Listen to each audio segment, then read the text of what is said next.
Antara kesal dan tidak, Helena yang masih berada di mobil menuju perjalanan pulang ke rumahnya mendengar ucapan dari Kaluna perihal taraf. Dia kesal karena keinginannya untuk masuk ke keluarga Dwilagat tidak semudah yang ia bayangkan, tapi dia merasa lega karena kondisi taraf masih belum ada perkembangan. Paling tidak dia tidak akan ketahuan jika taraf masih dalam kondisi tidak sadarkan diri. Tapi wanita itu tetap punya keyakinan diri yang kuat bahwa ia tidak akan pernah ketahuan karena obat yang ia berikan kepada taraf. Ya, tapi aku nggak akan berhenti sampai di sini. Aku bakalan kembali ke sana untuk melihat kondisi taraf secara langsung. Benar dugaan Hilya, bahwa wanita itu tidak mudah berhenti. Meskipun Hilya belum pernah melihat seperti apa sosok Helena, tapi melihat Helena yang tidak terlalu akrab sebenarnya dengan taraf namun selalu perhatian, bisa dipastikan ada obsesi di sana, obsesi untuk bisa mendapatkan taraf. Tentu ada maksud lain di balik kelakuannya itu. Helena mengubah arah mobilnya. Awalnya ia ingin pulang ke rumah, tapi sekarang dia ingin mengunjungi Santiago. Ia yakin saat ini Santiago sedang berada di rumah dengan perasaan marah karena belum bisa memecahkan teka-teki dari lukisan. Selamat siang kakakku sayang. Lagi apa nih? Diam kau Helen, jangan bikin aku tambah pusing.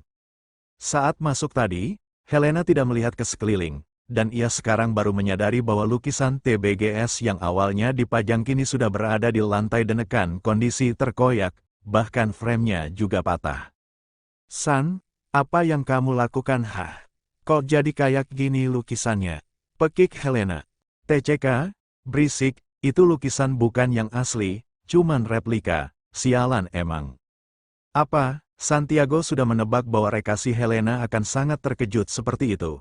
Tapi saat ini yang terpenting adalah bagaimana mendapatkan lukisan yang asli. Pelmo yang ia suruh untuk mencari pun belum juga bisa-bisa mendapatkannya. Hah? Kau beneran lambat San. Udah sejak terakhir rencana kita mulai dan kau masih di sini-sini aja. Santiago ingin marah atas ucapan Helena. Tapi ia tidak bisa melakukan itu karena apa yang diucapkan saudari angkatnya itu memang benar adanya. Fakta bahwa sampai saat ini dia belum juga mengungkapkan rahasia di balik lukisan The Beautiful Golden Sunset. Terserah mau ngomong apa, tapi memangnya kamu punya rencana lain? Gimana pun aku yakin pasti harta yang tersimpan di situ pasti tidak sedikit. Kau ingatkan dia nggak punya anak kandung ataupun saudara, istri aja dia nggak punya. Helena mengangguk setuju. Ketika mereka dibawa ke rumah oleh Romario, memang dia hanya sendiri, tidak ada sosok siapapun yang ada di sampingnya kecuali sang asisten pribadi. Dan saat Romario meninggal, perihal harta itu pun tidak pernah diketahui oleh asisten pribadinya. Entahlah, nggak ada rencana lain juga. Oh ya San, apa kamu nggak curiga perihal Raka Pitor yang katanya nggak bisa bangun dari tempat tidur? Dan tadi saat aku ke rumahnya, ibunya bilang dia koma. Baguslah, biar apa yang kita lakukan ke dia tetap jadi rahasia. TCK, Helena berdecak kesal. Ia pikir Santiago bisa diajak untuk bertukar pikiran. Tapi ternyata tidak. Ekspektasinya terhadap saudara angkatnya itu terlalu tinggi. Pria itu memang hebat dalam urusan menjalankan perusahaan, tapi dia sama sekali tidak peka terhadap hal-hal seperti itu. Kau ini kenapa? Aku akan coba masuk ke kediaman itu lebih sering. Dan aku mau mastiin, apa benar Taraf alias Raka benar-benar seperti yang sudah diungkapkan keluarga besarnya kepada publik? Aku ngerasa ada yang nggak beres. 2 kali ke sana tapi aku nggak pernah izinin buat lihat pria itu. Maka dari itu, aku bakalan ke sana lagi buat ngelihat langsung gimana kondisi Taraf. Plok, Santiago menepuk kedua tangannya dengan begitu keras setelah Helena mengatakan semuanya itu. Ia pikir Helena hanya wanita yang kesana kemari dengan otak kosong. Tapi ternyata tidak, wanita itu ternyata pintar juga dan rencananya lumayan berbobot. Ini sama sekali tidak pernah terpikirkan sebelumnya oleh Santiago. Karena fokusnya hanya pada harta tersembunyi milik Romario yang belum jelas, dia mengabaikan perihal penting itu. Bagus, pergilah ke sana terus laporkan semua keadaan di sana untukku. Cih, dasar, tep tep tep, brak. Santiago terkekeh melihat wajah Helena yang begitu kesal. Tapi ia tidak terlalu peduli asalkan semua yang berhubungan dengan harta peninggalan Romario, bisa ia ketahui. Namun rasa kesalnya masih belum juga reda mengingat lukisan itu belum juga ia dapatkan. Ia mengambil ponsel dan menghubungi Pelmo untuk menanyakan keberadaan TBGS. Maaf Tuan, saya tidak tahu di mana lukisan itu. Pasalnya di galeri utama milik Raka Pitor pun lukisan itu tidak ada. Cari ke kantor terdalamnya bodoh, Kebodohan kayak gitu kamu pelihara. Pasti anak buah dia udah tahu kalau TBGS diincar, makanya disembunyiin. Cari ke semua sudut galeri, jangan kembali kalau nggak bawa TGBS. Tuh di seberang sana, Pelmo hanya bisa menghela nafasnya berat. Rasanya ingin menyerah untuk mengikuti Santiago. Tapi ia masih punya sebuah pikiran yang rasional, yakni jika dia pergi maka siapa nanti yang akan membantu mengurus perusahaan. Sekarang saja dia lumayan pontang-panting ke sana kemari untuk mengurus perusahaan dan Santiago. Hah, kalau bisa ku belah tubuh dan otakku maka akan ku lakuin. Nggak enaknya jadi anak buah tuh ya begini. Butuh uang butuh kerja tapi job desk-nya nggak sesuai sama sekali. Hah. Tak tik-tuk tak Pelmo masih memegang ponselnya. Dia lalu menghubungi seseorang yang bisa ia minta untuk melakukan tugas Santiago. Cari tahu keberadaan lukisan The Beautiful Golden Sunrise di Galeri Rakapitor. Malam ini juga, Han. Malam ini aku balik dulu bentar ya ke rumah, nanti aku kesini lagi. Oke, bawain makanan ya. Apa aja boleh? Nizam mengangkat ibu jarinya ke udara sejajar dengan wajah Luhan. Ya sudah beberapa hari ini dia tidak kembali ke rumah. Maka dari itu Nizam memutuskan untuk pulang sejenak. Ia harus mengambil baju dan juga membawakan beberapa makanan untuk Luhan juga. Di dalam galeri plus kantor itu ada satu lantai yang difungsikan sebagai tempat tinggal. Selayaknya rumah, tempat tinggal itu juga terdapat kamar dapur dan ruang serbaguna untuk mereka duduk santai. Setelah Nizam keluar dari bangunan, Luhan lebih dulu berkeliling. Ia juga memeringati penjaga untuk tetap waspada. Ia teringat kata-kata sang tuan tentang pencuri lukisan yang waktu itu akan kembali lagi. Kalian, jangan lepaskan padangan kalian, siap ketua. Sejak Nizam mengatakan ingin pulang ke rumah, Luhan merasa tiba-tiba perasaannya tidak enak.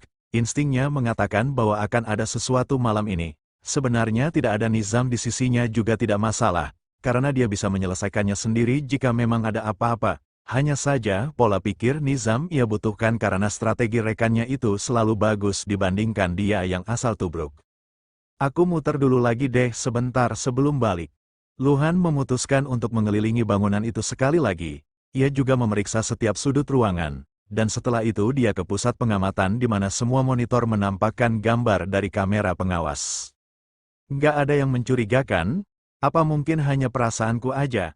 Masih jam 7 ini. Nanti muter lagi. Merasa cukup, akhirnya Luhan kembali ke lantai di mana ia biasa tinggal di sana. Ya Luhan memang tinggal di galeri sekaligus kantor taraf, karena baginya itu memanglah rumahnya, karena taraf mengizinkannya untuk ditempati oleh Luhan.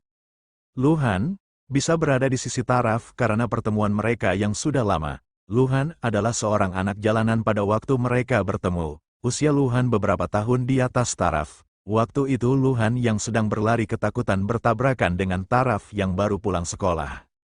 Hanya dengan sekali lihat taraf bisa tahu bahwa Luhan baru saja dipukuli. Lalu taraf membawa Luhan untuk pulang ke rumah. Yasa dan Kaluna merasa prihatin dengan kehidupan Luhan dan akhirnya memutuskan untuk membantu. Semenjak hari itu Luhan mendedikasikan hidupnya untuk taraf. Tidak pandai dalam bidang akademik, Luhan memilih mengasah dirinya dalam bidang ilmu bela diri. Maka dari itu ia menjadi pelindung bagi taraf beserta Nizam.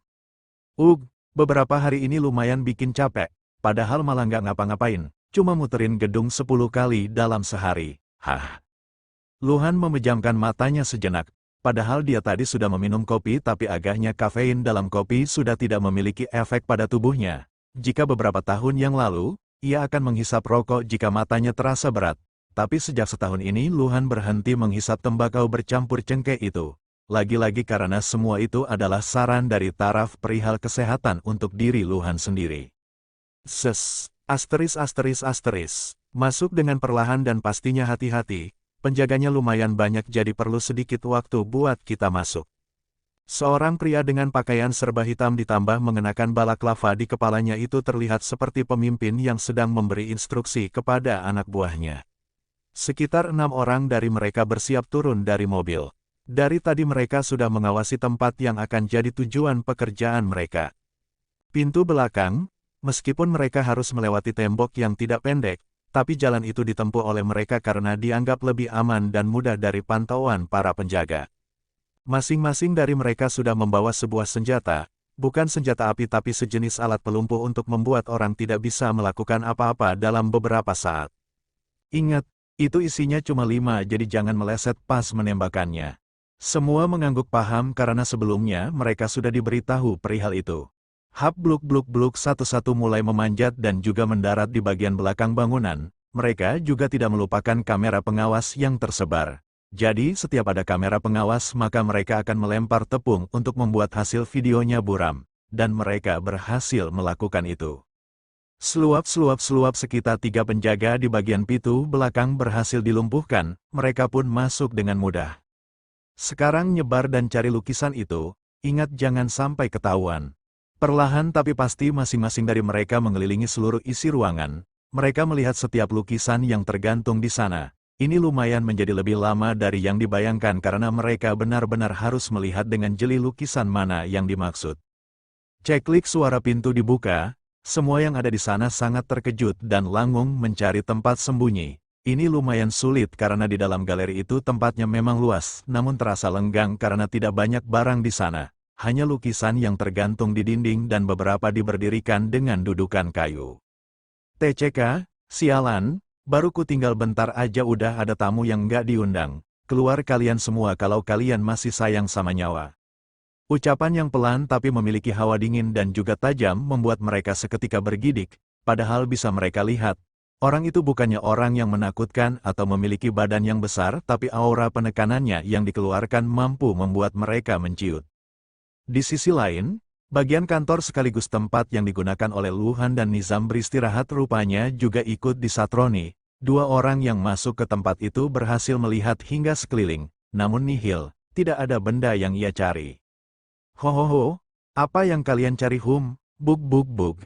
Tanpa banyak bicara. 2 orang itu harus adu jotos dengan orang yang ternyata sedari tadi memerhatikan mereka. Secara tidak langsung mereka tadi memang dibiarkan masuk. Kalian pikir aku beneran tidur gitu? Dasar bocah-bocah sialan. Bug. Luhan menjatuhkan 2 orang itu tanpa banyak usaha. Ia lalu mengikat keduanya dan bergegas ke lantai bawah. Ia yakin tadi mendengar suara mobil Nizam. Dan 2 orang pencuri tadi pasti punya komplotan. Mungkin saja saat ini Nizam sedang menghadapi yang lainnya. Luhan mengerutkan kedua alisnya saat melihat Nizam berdiri di depan pintu ruang pameran. Ia terlihat sangat santai sambil melipat kedua tangannya. Kamu nggak apa-apa, aman, tapi tuh para tikus masih di dalam, beresin gih. Luhan terkekeh geli, ia pikir Nizam sudah maju sendiri untuk mengumpulkan tikus-tikus itu, tapi ternyata tidak. Bos bakalan seneng nih kita nangkep banyak tikus. Yoi. Bentar aku akan ngubungi bos saat ini juga. Dengan santai, Nizam bersandar di pintu dan mengambil ponsel. Sedangkan Luhan, ia masuk ke dalam ruang pameran untuk mencari tikus-tikus tadi. Cetak, saklar lampu dinyalakan, sehingga para tikus itu terlihat sempurna di mata Luhan.